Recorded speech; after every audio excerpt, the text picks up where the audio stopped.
English Fairy Tales collected by Joseph Jacobs. Chapter 27. Lazy Jack. Once upon a time there was a boy whose name was Jack, and he lived with his mother on a common.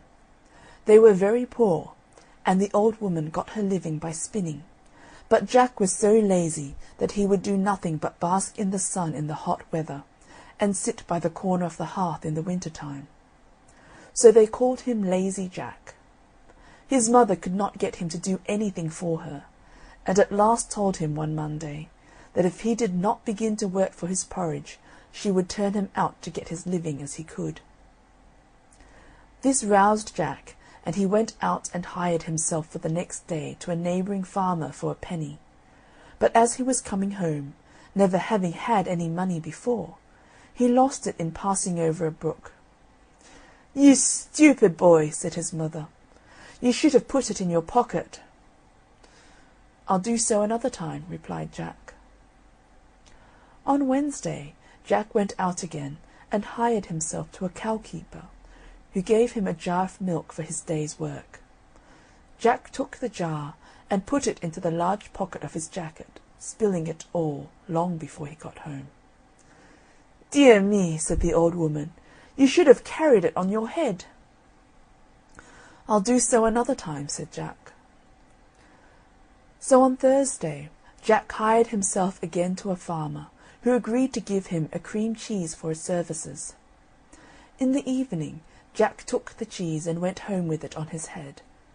By the time he got home the cheese was all spoilt, part of it being lost, and part matted with his hair. "You stupid lout," said his mother. "You should have carried it very carefully in your hands."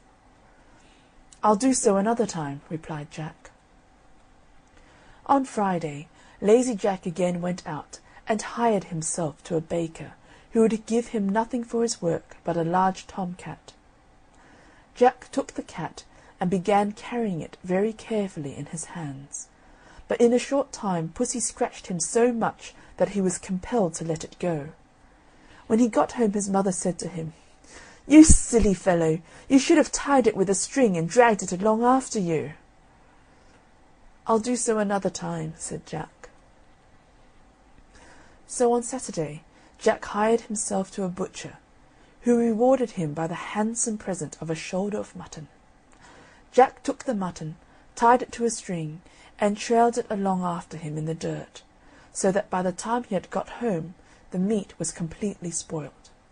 His mother was this time quite out of patience with him, for the next day was Sunday, and she was obliged to make do with cabbage for her dinner.